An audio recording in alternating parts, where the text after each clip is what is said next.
It's our purpose to bring to bear the principle of common sense and rational discussion to the issues of our day. America was created at a time of great turmoil, tremendous disagreements, anger, hatred. There was a book written in 1776 that guided much of the discipline of thinking that brought to us the discovery of our freedoms, of our God-given freedoms. It was Thomas Paine's Common Sense, written in 1776, one of the first American bestsellers, in which Thomas Paine explained by rational principles the reason why these small colonies felt the necessity to separate from the gigantic Kingdom of England and the King of England. He explained their inherent desire for liberty, freedom of religion, freedom of speech, and he explained it in ways that were understandable to the people, to all the people, not just to the educated upper class. Because the desire for freedom is classless. The desire for freedom adheres in the human mind and in the human soul. Today we face another time of turmoil, of anger, and very, very serious partisan division. This is exactly the time we should consult our history. Look at what we've done best in the past and see if we can't use some of that to help us now. We understand that they created the greatest country in the history of the world, the greatest democracy, a country that has taken more people out of poverty than any other country on earth. They weren't perfect men and women, and neither are we. But a great deal of the reason for America's constant ability to self-improve is because we're able to reason, we're able to talk, we're able to analyze. We are able to apply our God-given common sense. So let's do it.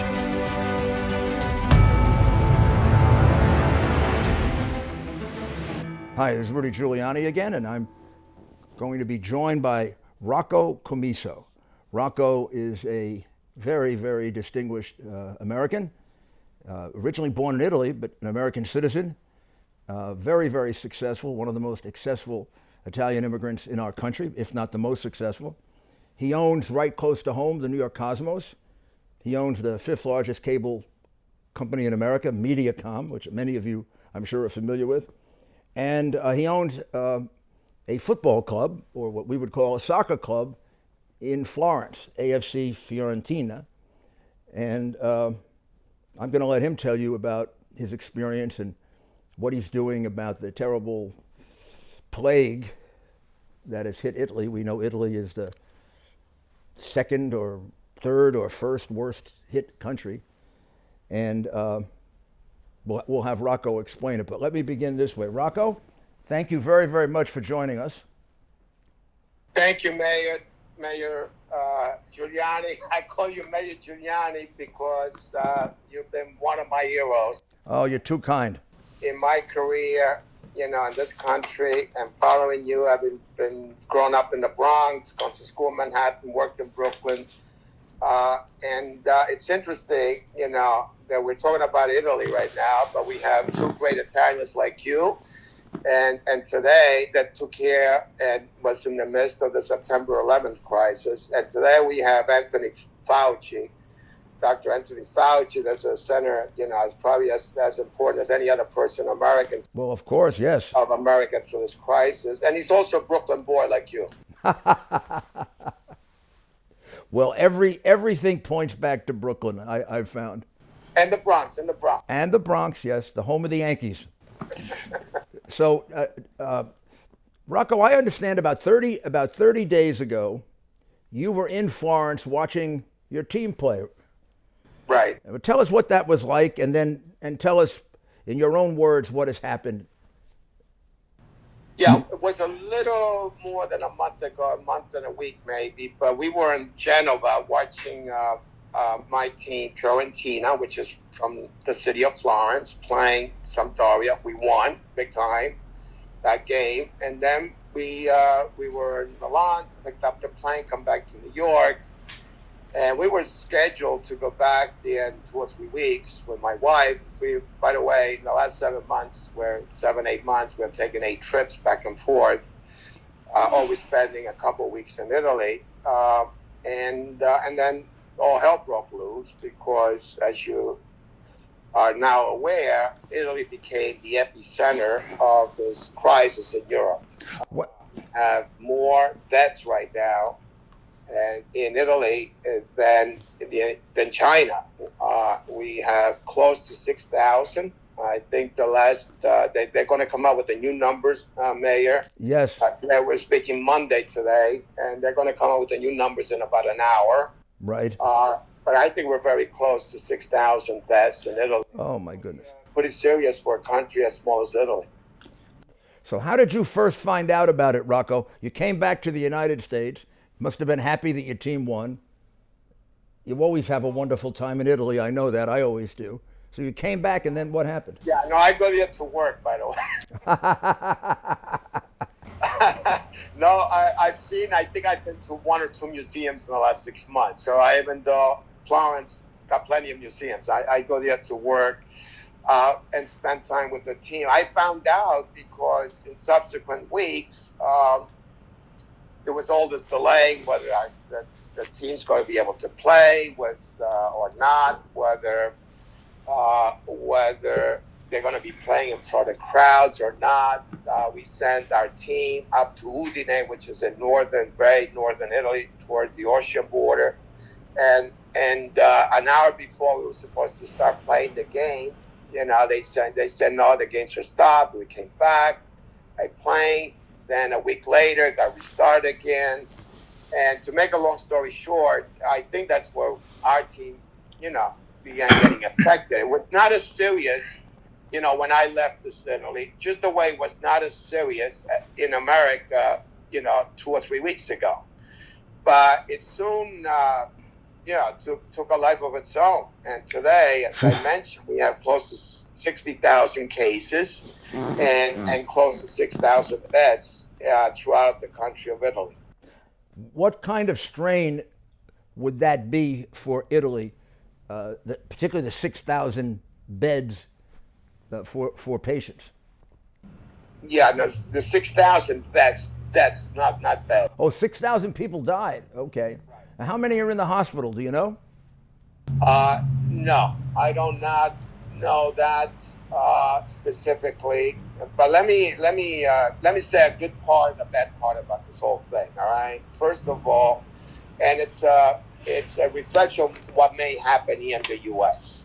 The Fiorentina team has had 12 people infected by this disease. Of those people, 6 are in the hospital or have been in the hospital. And if you do some averaging, Italy's got 60 million people, and you extrapolate and assume, that we have a close to a 3% hit ratio in our family in Fiorentina. That's pretty significant. A country with 60 million people, to extrapolate to the entire nation, right? 1.8 million infected people. I don't think it's that high, but I also, Rudy, I also don't think it's as low as 60,000. There's way more people infected because I believe we have not had any serious situations in our club in the sense that, there's people close to, having, serious. So the denominator doesn't make sense to me, if you follow me. I think there's way more than 60,000 people infected. And then it begins making sense as to, comparing it to Fiorentina as to why the dead people are nearly as high as they are.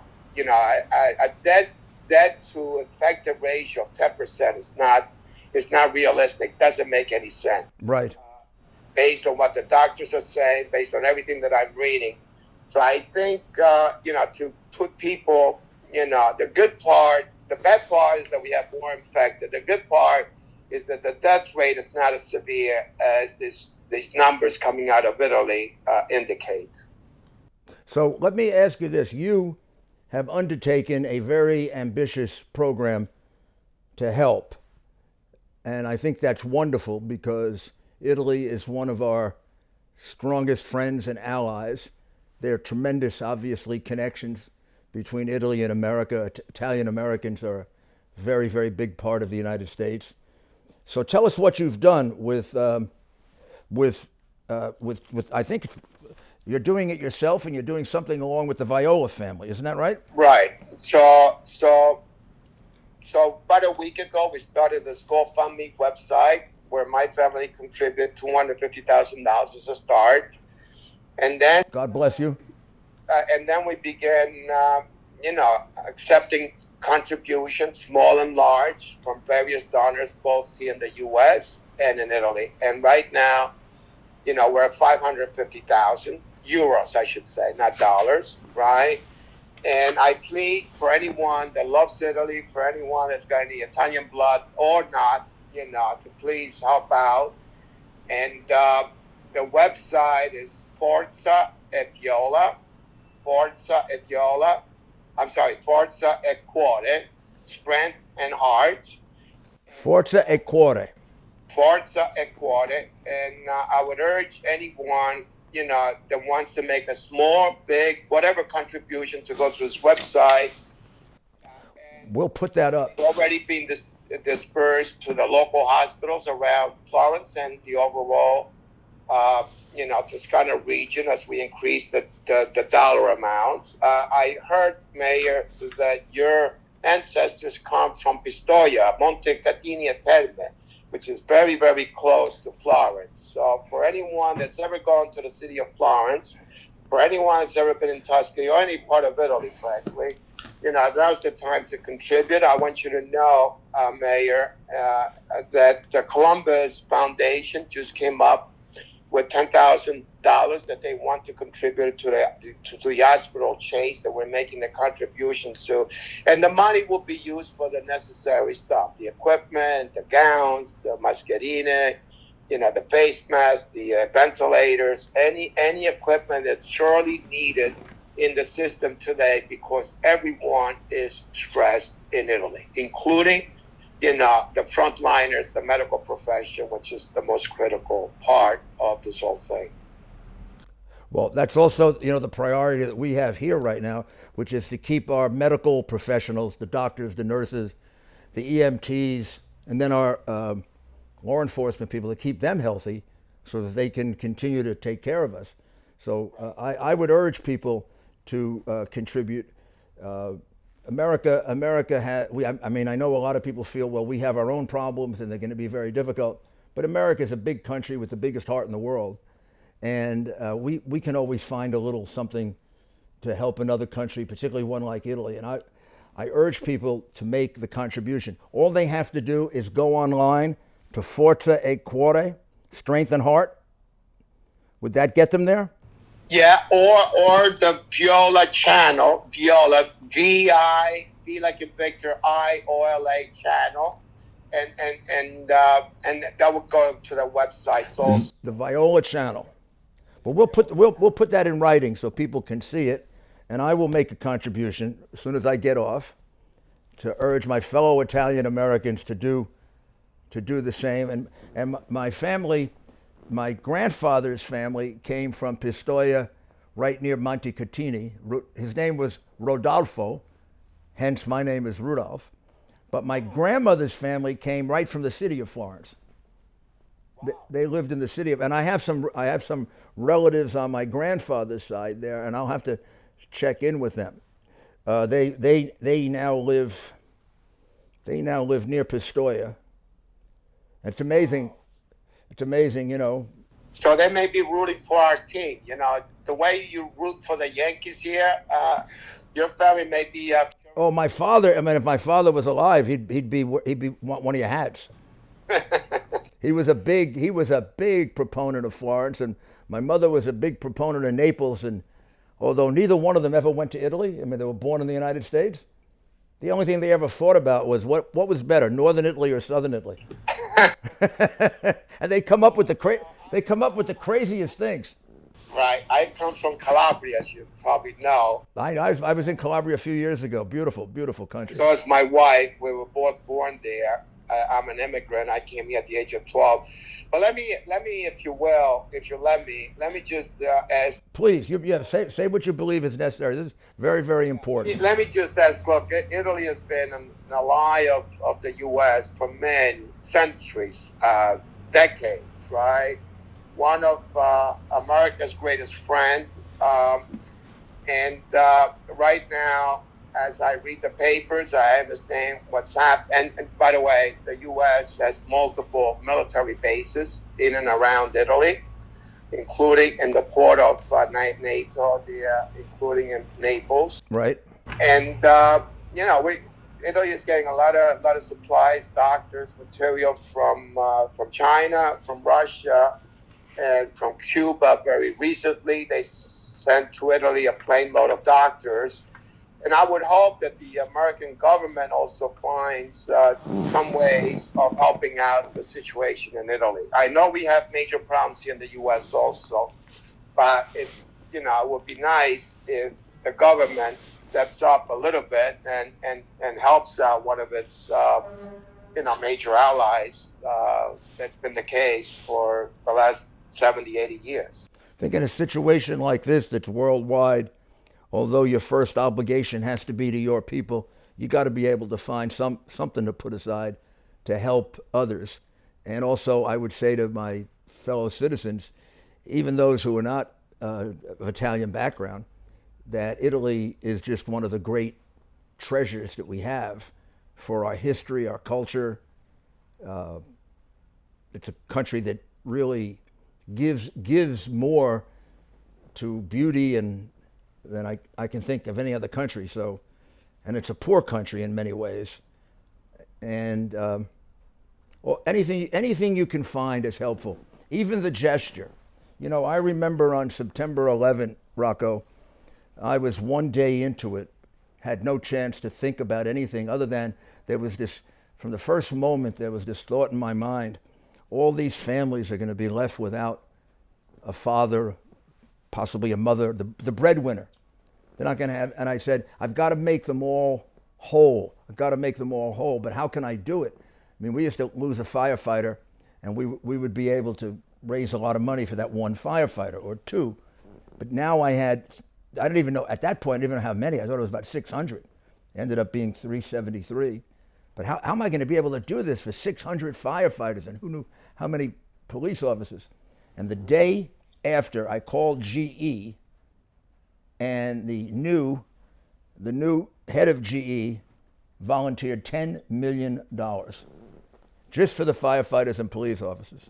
That's wonderful. And that one organization that I set up raised $324 million. It all went to the firefighters and police officers' families. So America's got a big heart. These Italian people are suffering. Working with them, we can learn a lot. A lot of the modeling we're doing, is based on Italy and China, South Korea. This is a little bit of guesswork. This is a new virus. So we're all in this together. And Rocco, I can't tell you how much I admire how you've come forward and been a leader here. And I have great respect. I think everyone knows the Viola family. I have great respect for them. They're wonderful people. So I hope that Forza Equore is a great success. And I hope to be able to talk to you, periodically. Maybe you could give us an update on the condition in Italy periodically, if you don't mind. Yeah, absolutely. I hope in a good way that Italy becomes a test case for others to follow and take the good that's developed and learn from the bad too, because there's been some mistakes made. No, look. When this thing started in Italy, given the fact that we did not know, what the impact would be, we didn't close up the borders the way we should have. Maybe we didn't close up the communities the way we should have. So it allowed for this thing, to spread faster than otherwise. But the Lombardy region, with the capital being Milan, that's the heart of the commercial financial center of Italy, and that's really, really, really terribly affected. Hopefully, it will not come down south. all the way down. Italy is Right. boot, right, and ends at the island of Sicily. Because if the region with the best medical, the hospital facilities, the doctors, and so on, is right in the Lombardy region. If they're getting overwhelmed right now, right? Think of Milan as New York, right? If they're getting overwhelmed at the medical facilities, imagine what would happen in other parts of Italy that are poorer if this thing hits down the bottom. So now, hopefully we learn from the situation in Italy, and hopefully we have reached a peak in Italy, that things will get better as they did in South Korea, as they did in China, and it opens up, window of heaven, opens up, for other countries that come after Italy to learn from the mistakes that might have been made, so we don't have the same situation in New York City or in the rest of America. Well, that would be something that is going to happen. The question is when, and I think if people contribute and get involved, and America gets involved, and we work together, we can make it happen faster. So I will keep checking in with you, Rocco, and once again, my admiration for leading this effort and for bringing the Viola family in and your family. God will reward you for it. And thank you, Mayor. Thank you, Rocco. And God bless you too, all right? And everyone. Yes, everyone here has hope. We're going to get through this. We're going to get through it together. Thank you. God bless. So that was a very illuminating interview with a very, very fine man who's stepped up and donated a good deal of money to the country of his origin and to a country that's very much connected to the United States. Italy is a tragedy, as is China, and it looks like Spain and the United States and so many others. But Italy was one of the first. It now surpassed China. Right now, and these numbers probably will change dramatically and be higher by the time we're on the air, but right now there are about 60,000 cases in Italy, 60,000 in a country that's a relatively small country. There are about 5,400 deaths, 5,400 people that have died. They're running at about 600 or 700 a day. That's a lot of people dying in a day. There were a couple of days of decline, but we've got to see if that remains. That would be good news if it were the case. They only have recorded 7,000 recoveries, but I assume there are a lot more than that. It's just not being recorded properly. That's hard to know when there's a recovery, the 14-day period. I mean, what can we learn from Italy? What we can learn from Italy is that you got to move to this very, very strict separation. That's the way I describe it, quickly. Closing down large gatherings like the Fiorentina soccer team maybe should have been closed earlier. Reminding people that they have to keep distance. There's got to be social distancing because of the way this disease spreads. Self-quarantine if there's any doubt about your situation, or even just to be careful that you don't pick it up to the extent that you can do it. And then if you do it in a reasonable way, maybe it doesn't have to be done as a major thing for the whole country. I think we can learn a lot from Italy. I think that a lot of our modeling about what we're predicting comes obviously from China, from Italy, from South Korea, from Spain, to see what we're going to encounter. We did start much earlier than Italy doing things that maybe will have an impact. We closed our borders to people that might be at risk much earlier. Italy didn't do that. We began this program of self-isolation and social distancing and being careful about contact, probably a little bit earlier, but roughly at about the same time. So let's hope that our situation is going to be better than Italy's. Then there's one other factor that I should mention that is a big factor. Italy is the second oldest country in the world. I think that its population of 65 and over is somewhere around 24%, whereas in the United States it's about 16%. So since this is a disease where the mortality, fatality rate for people over 60 is much, much higher than people below. That might also have an impact. And our healthcare system is different than Italy. So all those things have to be factored in. But we've got to watch these other countries because they're going to tell us, at least to give us some of the risks of where we may go and we can prevent them. Again, if you have a chance and you can see your way clear to making a donation, even if it's a small one, I know there's a lot of economic stress on us now, to Italy, it'd be a good thing. And at the same time, pay attention to it because we may learn things that will help us. We'll be back in a short while. For those of you who know me, in addition to law and politics, I'm passionate about the Yankees, baseball, football, all sports to watch, and cigars to relax and socialize. The revolution was led by one man and one man alone, Marvin Shanken, and Cigar Aficionado magazine. Marvin had been rating wines quite successfully for Wine Spectator magazine, and he brought the rating system to cigars. Even now, the first thing I do when I get my magazine is I go right to the ratings page. Here it is. 93, 91. Oh yeah, I'll go for that one. Then there'll be 94. Oh, 92. Problem is you got to get there fast because they go fast.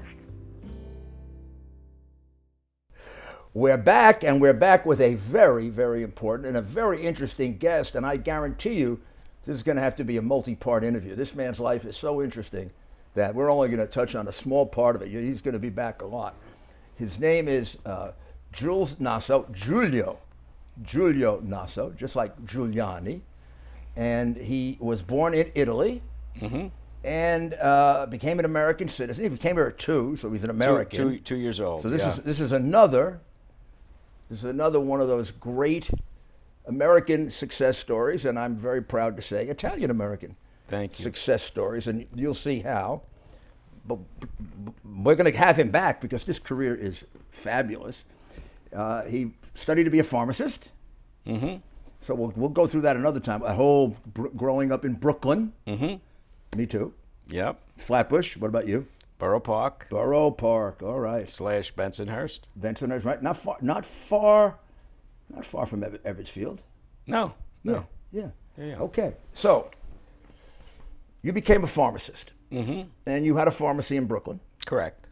and that was your business, I worked in the pharmacy since I was 8 years old. right?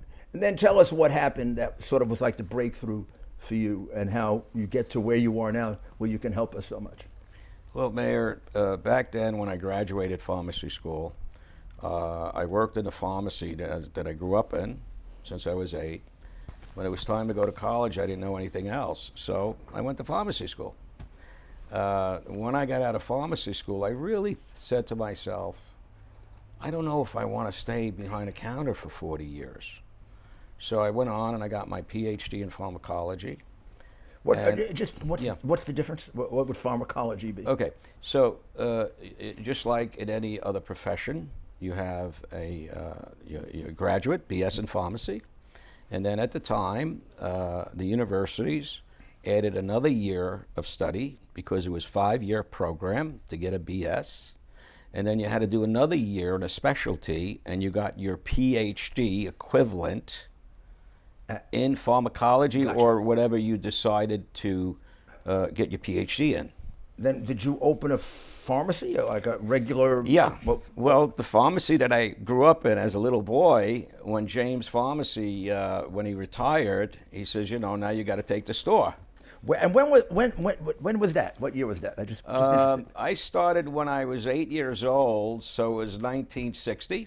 And that was in the Borough Park area? No, that was in the tip of Borough Park. That was on 18th Avenue and 61st Street, and it was called James Pharmacy. So, okay. So then at some point, you're running the place. Yeah, and later on. And tell us the story about how you got into the shipping, Okay. into the shipping business. Yeah. One day, I was working behind a counter as a pharmacist. And we could do a movie. This is a movie. So a crew member came in from a cargo ship, Right. because the pharmacy wasn't far from the wharfs. This particular ship was docked in 57th Street and First Avenue in Brooklyn. And this is, we're talking about 60. Well, no, wait. Now I'm a pharmacist. I'm not 8 years old no more. I started the company in 1974, and then registered it in 1976. I did it while I was in pharmacy school. So this is when we had a gigantic port in New York. Correct. Since gone, but I mean, Correct. Probably the biggest in America. Absolutely. I could rattle off the names. And I of remember ships. the old Brooklyn Navy Yard where they built like 75% of the ships for the Second World War. That's correct. I mean, this was a shipbuilding town. So go ahead. So this crew member came in, and he had a long list of items, and the list was like 20 bottles of aspirin, 80 bottles of cough syrup, burn ointment, gauzes, antibiotics, tetracycline. On every tanker, commercial ship, there is a standard list that is put out by the World Health Organization. Every commercial ship, whether it's an Italian flag vessel, a U.S. flag vessel, they all have to follow those standards of what's on that list in order to pass safety so they could go out to sea. So they have to basically they're medically supplied almost as if they're a hospital. Huh? They have As a hospital. As a hospital. Yeah. This would be true of the tankers, the commercial ships. Correct. And this would be true of the cruise ships as well. Correct. Now they don't have doctors. They have telemedicine. Who does it? These commercial ships that are out there. They have telemedicine. Yeah. So we have. What about them the cruise linked ships? Well, I'll tell you that the tankers, Mayor, are linked into George Washington University emergency room. Right. That's what we do. We connect them directly. So if a crew member, and it happens every day, they fall, they get burns, they have a kidney stone. Yeah. And they're out at sea 14 days, sometimes 20 days. So they do the telemedicine like we're doing a lot now Right. during this crisis. Right. So you're very familiar with that. 24, yeah. Yeah. So they'll get a call and they'll say, listen, somebody just fell. They'll go, okay, go to the medical chest. It's not a first aid kit. There's everything there from morphine to everything you need to help a person in any type of a situation. We're talking about the tanker now. Tanker. No doctor, but every master needs to pass this course based on, and this list is in that they need to know how to start an IV. They need to know how to Basics. and a heart attack, etc. Would they be like EMTs or? It's like an EMT. Right. They have to pass that in order to be licensed as a captain, and that's an international law, just like the pilot is. So that brought you into the business as a pharmacist of supplying their needs. Yeah. Well, what happened was when this crew member came in with this huge list. Amazing how life works. I said, we don't have 80 bottles. I got 3 bottles of cough syrup. He says, you got to get this for me. You got to get this for me. I said, all right, give me an hour. So what I did was I got the delivery boys. And my 2 younger brothers that are pharmacists and then became medical doctors, they followed the brother, that I had when I was a pharmacist. One was a junior pharmacist, the other guy was the delivery boy, and then it went on and on and on. Right. So I got my younger brothers and 2 other boys that were working there. I said, go to every pharmacy, back then we had Key Food, the Key Food supermarkets. You just got everything. Just go get what you can. So we got 20 bottles of aspirin, whatever it was, but it came from 5 different sources. Right. So at the end, I gave him the receipts. I says, I was able to get 95% of everything. And he says, oh my God, thank you. We were supposed to leave at 11 o'clock tonight. They told us we weren't going to leave. Now we're going to get charged with extra dock charges and extra towing, et cetera, et cetera, et cetera. I said, okay, well, here you go. So I'll never forget this because that number is what sparked an idea in my head, Mayor. the total medicines back then came out to a little under $200, you know? From this pharmacy, that pharmacy, This was in the 70s. This was actually 1974. $200 to fully supply. But the things that they were lacking. Oh, the- okay. Yeah, Okay. not fully, Yeah, yeah. but they didn't have sufficient for a 14-day voyage. Right. Okay. So we managed to get them the items that they needed to be in full compliance. When he went to pay me at the $200, he kept going with $400. I'll never forget it. I never seen in my drugstore. We used to put the neighbor, we used to put it on the credit, and they used to come when my patients would come in. They'd say, "Here's my check from the sanitation department, from the cops, the teachers." You know, we were a blue neighborhood. Good old Brooklyn. Yeah. So now he goes $400. I says, no. You paid. He says, oh no. He says, in our service, in our shipping industry, we pay for a service. I says, you did a service. You went out and got all these packages. You did, yeah. You saved his. Yeah, he saved them Saved the millions. ship, and Saved them maybe $500,000 that night Right. because they lose time and. So basically, they give you a bonus for. They give you a bonus. Yeah, right. Ah, So I says, see what "Listen." happened in that smart head. So I said, Mayor, I said, well, look, all you got to do is give $20. Back then, I says, all you got to do is give the boys $20 each. They'll be happy. Yeah. He says, no. He says, I want you to take the $400. He was a very nice Greek first officer, chief officer, underneath the captain. You probably bailed him out because he was sent out to get these. Bailed him out. Right. The ship wouldn't. The Coast Guard would not let the ship sail because it didn't pass safety inspection. Well, let's get to that. We got to Right. get. We got to. Yeah, We're yeah, going to go yeah. over this story another Okay, time. But right. the point is that you go into this business. Right. It then involves cruise ships as well. Correct. You supply the cruise ships, but the cruise Right. ships have doctors. Correct. And do they have operating rooms too? Mayor, Yeah. I could tell you that they have some of the best facilities because I started with the whole evolution back in the 80s with Carnival, the first Carnival ship with Mickey Aronson. And then from there, I started supplying as the ships. About 17,000 ships you supply now? We have all over the world. We have 17,000 commercial ships and 95% of the cruise ships that are floating all over the world. And right now, you got about 380 something that are just sitting there with crews and medically supplied. Yeah, fully stocked. There's 270 in the American Clear Association, which we're also members. They all belong to the Clear Association, our cruise ships. Actually, President Trump did his interview with Clear when he had all the CEOs a couple Right. of weeks ago. So all the CEOs of these cruise ships, when he was offering assistance, et cetera, they were all at his. They all had that conference. Now, I think I think it was president. I think it was vice president. Okay. Sorry. But I don't think the American people realize, I didn't certainly, that these 280, what are the 200? 270, 87. 287 cruise ships. They're all fairly large, but really some really gigantic ones. I think you said there's one for 8,500 people. Yes. It usually There's has a few of about them. 12 doctors, 24 nurses. Correct. So that's a big hospital.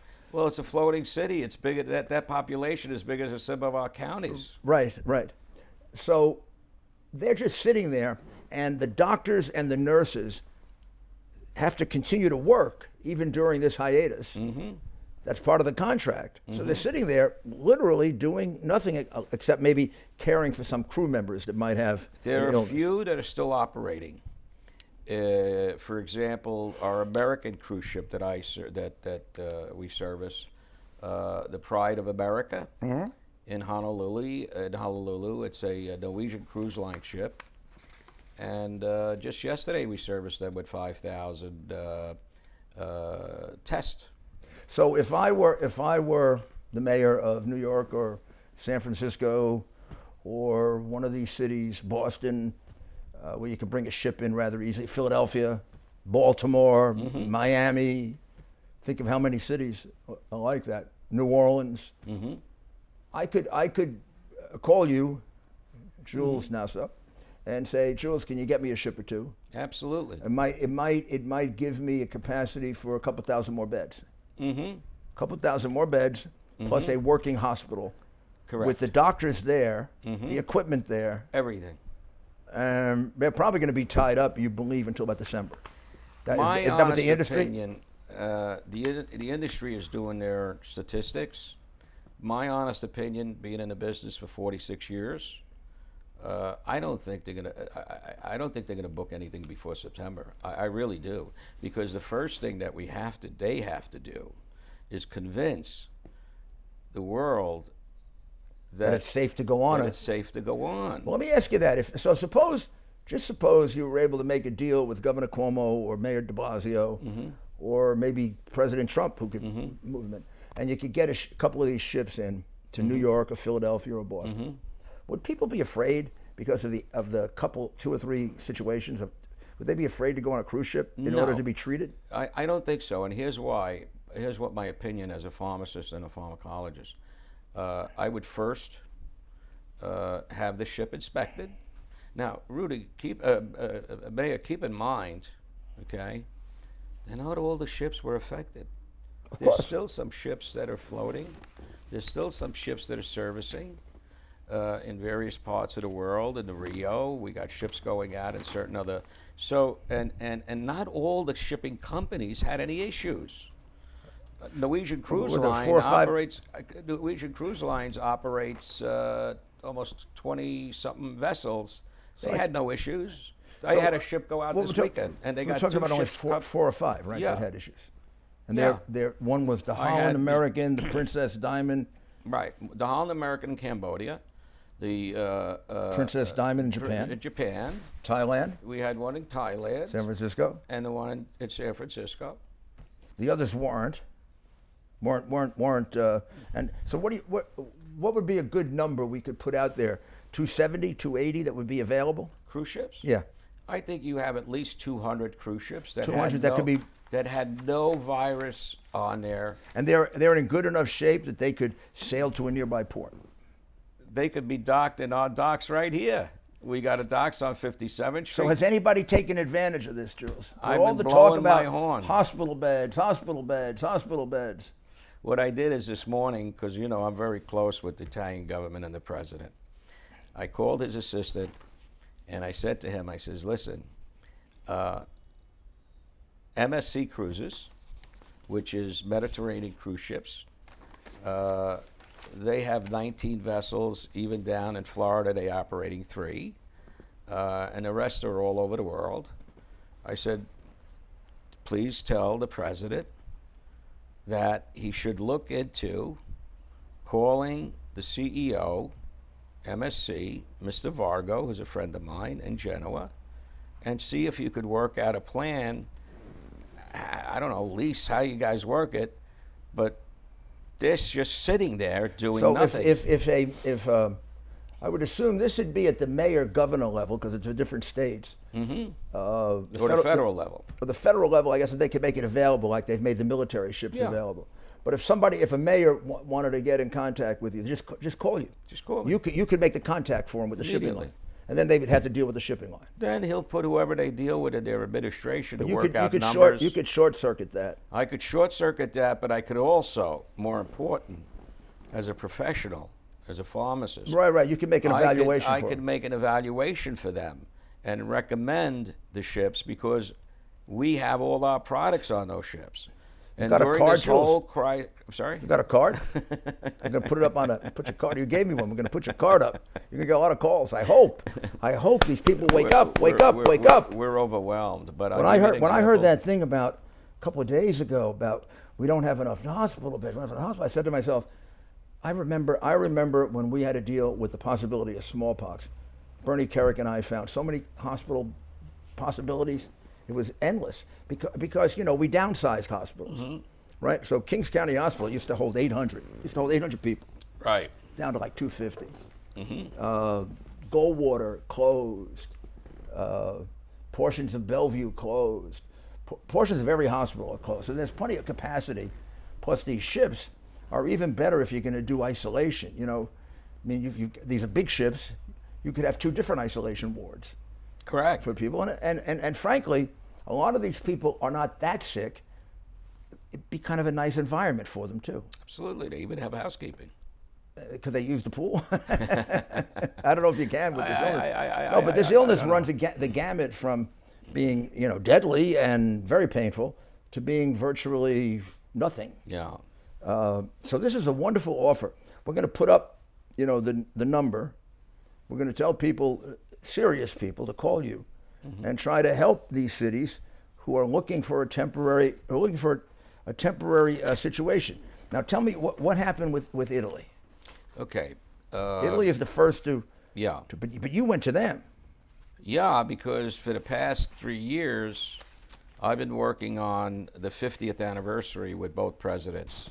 It happens to be this year's their 50th anniversary of relationships, China-Italy. So we started the first concert January when? This year? 17th. Who was Bocelli part of it? No. It was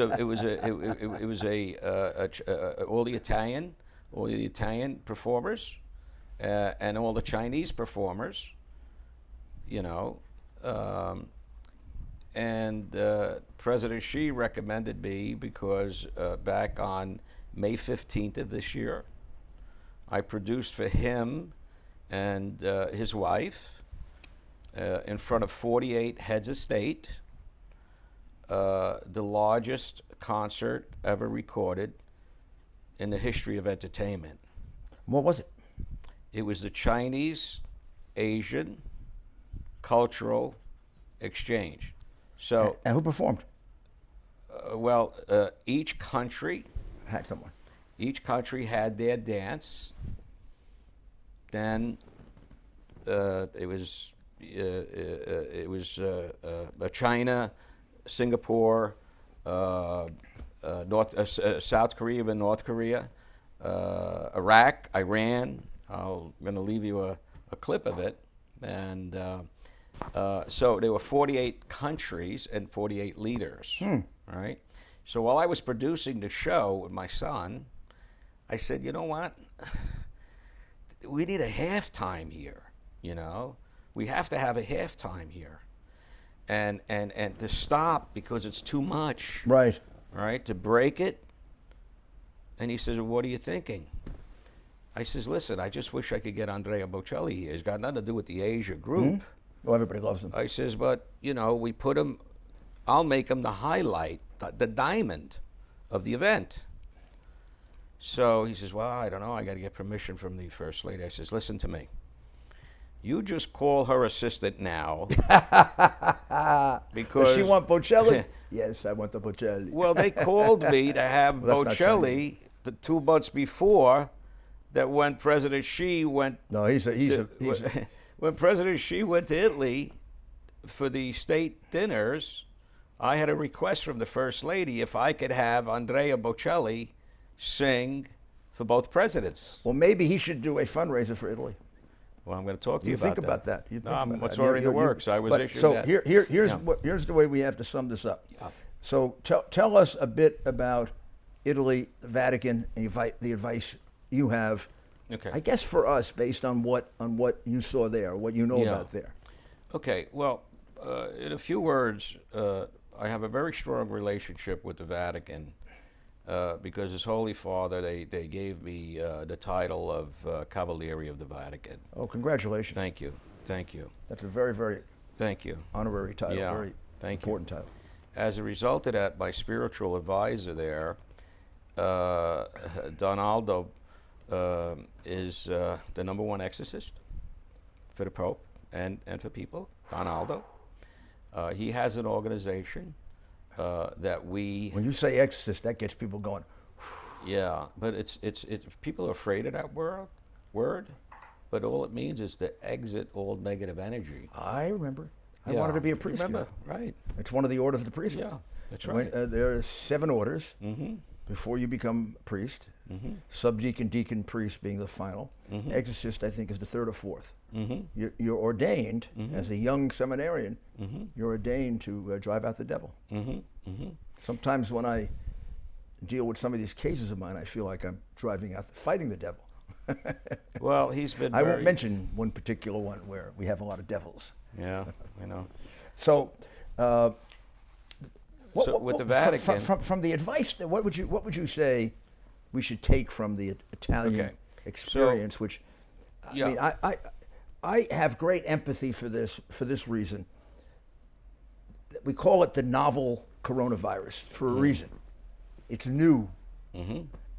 Where's the vaccine? Well, how can you make a vaccine if you don't know the disease? Right. We only found out about this in December. That's December to January, January to February, February to March. 3 months. Where's the vaccine? Yeah. I mean, okay. Nobody knew that this was going to happen. Yeah. And if you tell me, well, you could predict it, then you don't understand flu, don't understand coronavirus. There are millions of strains. So, sure, could it have been done better? Yes. Could China have notified faster? Yes. Would this still have been a terrible crisis? Absolutely. It's the virus that's the main problem, and some of it was handled wrong, some of it was handled right. And now, you also think you can help with the Chinese government. I'm very And I close. want you to tell that if you feel comfortable telling us. I could feel very comfortable telling you that I had the honor of meeting President Xi 3 times last year only, 3 times. President Mattarella, I left on February 17th when I was invited. You left? No, I was in Milan. I was in Rome in Italy, February 17th, because I was invited to the 150th anniversary of the Republic of Italy. And you were with whom? The president, Andrea, sang the Italian national anthem, and I was very influential, helping Italy and China with the Silk Road Treaty. The what? Silk Road Treaty. Right. And China and Italy have amazing relationships. So do you think that's one of the reasons that Italy was hit so hard, as well as the aging population? You know, aging, not Asian, aging population. You know, Mayor, being a pharmacist, being a pharmacologist, studying chemical warfare, nuclear warfare, biological warfare, the list goes on and on, okay?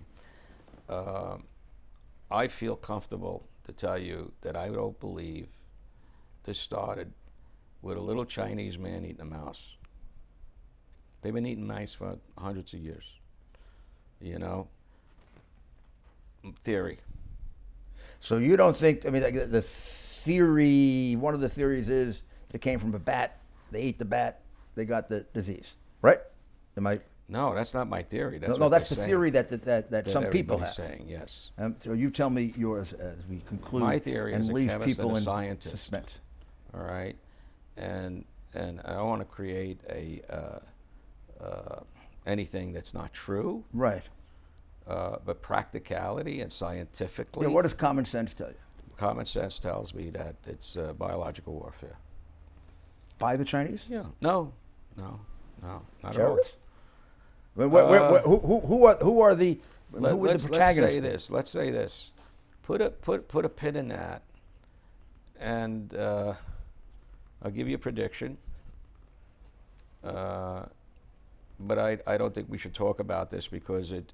Well, if you don't want to, don't. No, I mean it's just that everybody's already nervous about what's going on. You're not saying that. Are you saying the Chinese would do this as a because I mean they paid a heavy price for their biological. There are a lot of theories, all right. Okay. And I was present at them. One of the theories, my theories are. President Xi was fighting for a year with the riots in Hong Kong. Hong Kong, right. At a certain point, he got fed up. And mainland China, they have two systems. One system is the communist system, and the other system is what we have. Right. All right, capitalism. That's done through two territories owned and operated by China. Right. One is Macau, and one is Hong Kong. Right. I was told to come in December to the inauguration of China with the president to meet the ministers and leaders of Macau, which I did. And President Xi went there. He cut out a piece of the communist mainland portion that's still communist now, which is adjacent to Hong Kong, Macau, and then there's the mainland. Right in between, right. Yeah, right at that point you could go to, it's like a triangle. Right. Okay. And he said to them, I want you to build one of the biggest commercial financial centers on this extra land, because Macau only had right. the casinos, and it's like Vegas. So my theory, when that happened, he ordered many people in China from the mainland, because the way the system works, you don't get billed from communist China, even though the manufacturers are there. The majority of the billing goes through the Hong Kongs. Right. So the invoices come from Hong Kong. Okay. So what do you think happened? What I think happened, my first theory was that because of the instability of the finances going down in Hong Kong, being transported over, I'm not blaming the Brits. Right. That's the last thing I want to do. But my theory is that because of the capacity of the finances and drops, and were transferred over to Macau, right? For Hong Kong was governed and built for 100 years by the Brits. People in government there are still Brit linear, Right. And my feeling is that this was planted. It's my theory. Go ahead. Okay, with my science background, and I really believe that it also has something to do with Iraq and Israel. How so? How Iraq and Israel? Well, Who? from what I know, Iraq or Israel? I'm sorry, Iran and Israel. You think it's Iran With Iran and trying to and- develop and- a weapon against Israel? They have it. Weapon meaning the virus. No, I think they have it, and my theory is that they're getting ready to do something with Israel. When you say they have it, what's it? The bomb. Oh, I got you. Okay. There's no more reactors, and we got this. We got. So how they does got that it. how does that connect to the virus? My theory. Good. The interesting theories. It's my educational scientific. Yeah, that I please, studied bio warfare. Please. That's what bothers Yep. me. And we all know what happened to Ukraine. They put a little thing, and the guy Yep. blew I up, remember, and yep. I could get a little piece of resin on an umbrella. Right. So my theory is that Iran is planning to do this. Coincidentally, we just happened to send 40,000 troops to NATO, which is online, but it doesn't tell you what. It's exercises. But my people in Europe are telling me something different. And that's why they're all Right. bunkered down and not out in case that happens. They'll blow that missile right out of the sky. Oh my goodness. And there'll be Well, a we'll have to- cloud. It'll be Chernobyl. It'll be what happened in Japan. Well, and, let's hope that isn't true. That's not going to happen. But It's not going to happen. there you go. You get a chance to look at it. Not going to happen. But let me one more time Scary. because we Scary. have to have to conclude. But Sorry. let me one other time make this plea for you and for us. Jules is making an offer that is very, very important. He's saying that if you contact him or you contact me and I put you in contact with him, however you want to get to us, and we'll give you that information, he would be capable of producing a couple of ships that, let's say, they're hospitals. They're floating hospitals. Floating hospitals, a situation like this are very, very useful because we have to be thinking about isolation, but this would be comfortable isolation on cruise ship that people pay thousands of dollars to go on. Right. And you'd be treated well. There are already doctors Meals. there, nurses there, medicines there, operating rooms there, examining rooms there, the whole deal. And meals. And meals. Cooks are there. So this could be very, very helpful, Yeah. given the what the Governor Cuomo described as like a competition between states for this. There may be enough out there. So, Jules, we're going to be back. We're going to be back with you again. But I want to tell you, thank you very, very much for that, for the contribution. I hope more than just Italy takes. Mayo. We got to go like that. That's right. Oh no, like this, Mayor. Oh yeah, wait. Remember, we're two Italians, so it's hard to do. And we like to hug, There you go. right? Yeah. Thank Well, you so I much. think you will find that this was a very extraordinary interview, a real practical piece of information and advice that Jules Nasso brings to us, as well as some understanding of what happened in Italy. And I really would urge the people out there who are looking for these resources, get a little more energetic and get a little more creative. I'll tell you just a secret from when I was mayor. If I ran into this crisis with with beds, my chief of staff and my first deputy mayor would be in my office, and they'd be told, they said, well, we don't know about the beds, we can't get beds. I'd say, you get me the beds by tomorrow. I said, well, we can't do that. I said, well, you guys are geniuses, right? So, yeah. So geniuses can do miracles. Get me the damn beds. Otherwise, I have a new deputy mayor. We got the beds. Great. Yeah, I remember. Yeah. You got it. I mean, the only way you I get remember. things done in business, the only way you get things done in an emergency is you got to put the pressure on. Mm-hmm. And first moment I heard this bed crisis, I knew this was really failure to have planned this in advance. Absolutely. This should have been planned 2 years. This deal with you should have been made 2-3 years ago. Ready to go. When September 11 happened, most of the things that happened, the deals have been made 2-3 years before, because we used to have exercises. And then in the exercise where Dan Donovan was here with me, shaking his head. In the exercises, we would know that we're missing beds. And that would give something, oh, gee, there's this guy, Jules. We'll call him. That's the way things get done. So thank you for coming forward. Oh, thank you. Now, he has a whole other life in Hollywood. You wouldn't believe it. In Hollywood and Staten Island, great combination.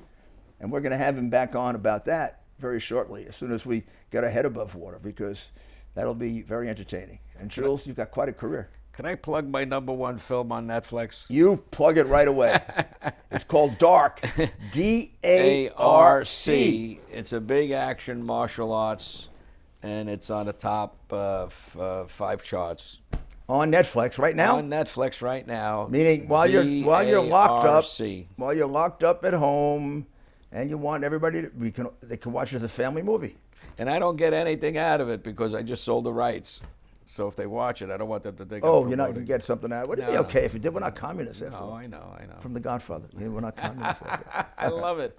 Thank you very much, Jules. I appreciate it. What an honor. And good luck. And I hope they take you up on this. This is a good offer. And don't go on the streets. Don't go jogging. Stay in the house like the Italians. And they're getting better. The numbers are going down. Yeah, thank God. God bless you. Okay. Well, that surely was a very interesting interview with Jules Nasso. This is a man filled with ideas. There's a whole other part to him we're going to get to next time, but this is quite a generous offer and quite an important offer of many, many hospital ships that could be used in this emergency, particularly used in the situation where we have to isolate people. So I do hope mayors and governors and responsible people call Jules or call me, and we'll put you in contact with him. There's no reason, when there are practical solutions out there, to be floundering around with where the hospital bed is going to come from. Jules can take care of that very quickly. Thank you very much, and we'll be covering this, as you know, very, very deeply because, like everyone else, we're looking for as many answers as possible. But I really assure you, with the medical profession and with the dedicated people we have in this country, we're going to get through this. And we're going to get through this. And when we come through it, we're going to be a stronger country than we were before. Thank you very, very much. And God bless you and God bless America.